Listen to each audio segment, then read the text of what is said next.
بسم اللہ الرحمن الرحیم۔ السلام علیکم پیارے بچوں اپنی کتاب کا صفحہ نمبر 24 کھولیے۔ آج ہم سبق لاہور کی بادشاہی مسجد کی پڑھائی کریں گے۔ آپ کو نظر آنے والی تصویر بادشاہی مسجد ہے۔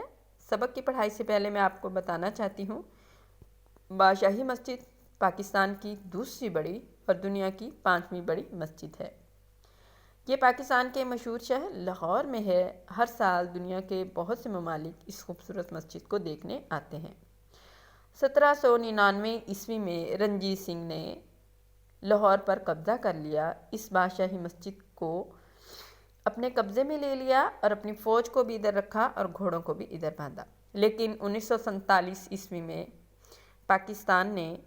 پاکستان کی حکومت نے اس مسجد کی دیکھ بھال کا ذمہ خود اٹھا لیا۔ آئیے سبق کی پڑھائی شروع کرتے ہیں۔ لاہور کی بادشاہی مسجد۔ لاہور ایک تاریخی شہر ہے، تاریخ میں نمایاں مقام رکھنے والا۔ یہاں بہت سی تاریخی عمارتیں موجود ہیں۔ انہی تاریخی عمارتوں میں ایک بادشاہی مسجد ہے جو اعلیٰ مقام مرتبہ اور شہرت رکھتی ہے، شہرت ناموری مشہوری۔ یہ مسجد مغل فن تعمیر کا نہایت حسین شاہکار ہے، حسین خوبصورت۔ اس مسجد کی تعمیر بادشاہ اورنگزیب عالمگیر نے کروائی تھی، جو تقریباً 1673 عیسوی میں مکمل ہوئی۔ مسجد کی تعمیر کے لیے دور دراز علاقوں سے نہایت عمدہ نفیس پتھر منگوایا گیا۔ برصغیر کے بہترین کاریگروں نے اس کی تعمیر میں اپنے فن کے جوہر دکھائے۔ خوبی۔ بادشاہی مسجد لاہور شہر میں واقع ہے۔ راوی کے پل سے لاہور میں داخل ہونے والوں کو مسجد کے مینار دور سے دکھائی دیتے ہیں، جو دیکھنے والوں کو اپنی عظمت کا احساس دلاتے ہیں۔ عظمت بڑائی۔ مینار پاکستان بھی اس مسجد کے بالکل قریب واقع ہے۔ پاس مسجد کے برآمدے کی کھڑکیوں سے ہم اس کا نظارہ کر سکتے ہیں۔ نظر ڈالنا۔ بادشاہی مسجد کے مرکزی درمیانی دروازے کے سامنے تاریخی شاہی قلعہ موجود ہے۔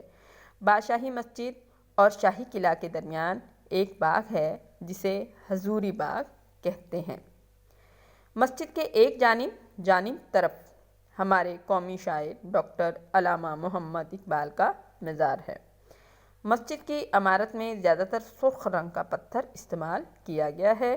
اس کی اندرونی دیواروں اور محراب کی جمع ہے، امام کے کھڑے ہونے کی جگہ پر مختلف قرآنی آیات درج کی گئی ہیں۔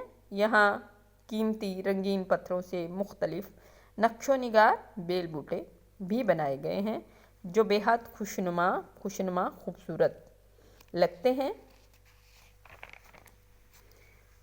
عمارت کی تعمیر میں ایک خاص تناسب مد نظر رکھا گیا ہے۔ اس کا صحن بہت کشادہ کھلا، جس میں 1,00,000 سے زیادہ نمازیوں کی گنجائش وسعت۔ اس کے براندے بہت طویل لمبے اور ہوادار ہیں۔ ان کے اندرونی حصوں کی بناوٹ کو ساخت کہتے ہیں، ایسی ہے کہ مؤذن کا مطلب ہے اذان دینے والا کی آواز بغیر لاؤڈ سپیکر کے آسانی سے مسجد کے ہر حصے میں سنائی دیتی ہے۔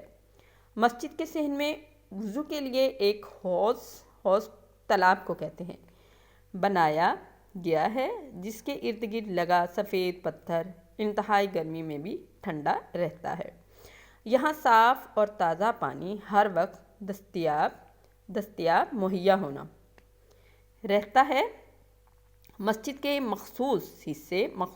خاص حصے میں حضرت محمد صلی اللہ علیہ وآلہ وسلم اور آل محمد صلی اللہ علیہ وآلہ وسلم اولاد کو کہتے ہیں سے منسوب نسب کیا گیا، یعنی کسی کے ساتھ تعلق دیا گیا۔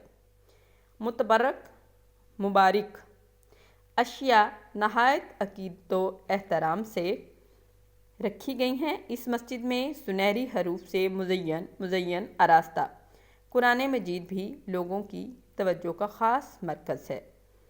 مسجد کا صدر دروازہ اور چاروں میناروں کی اونچائی اس کی وسعت کے عین مطابق ہے۔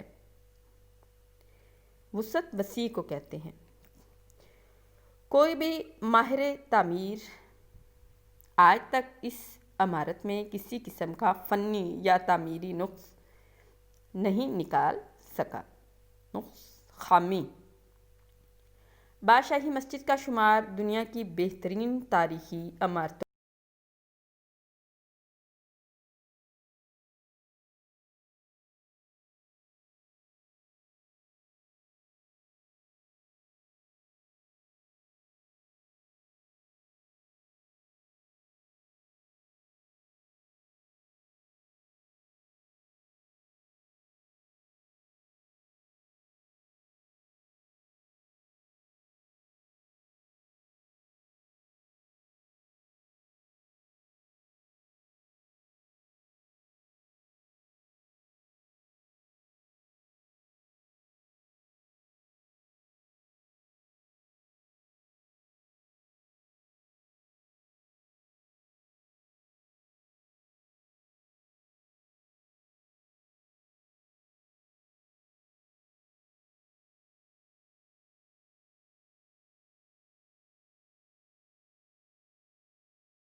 آپ نے اس سبق کی اچھی طرح پڑھائی کرنی ہے۔ اس کے تمام الفاظ معنی آپ نے یاد کرنے ہیں اور اپنے چھٹیوں کے کام میں لکھنے بھی ہیں۔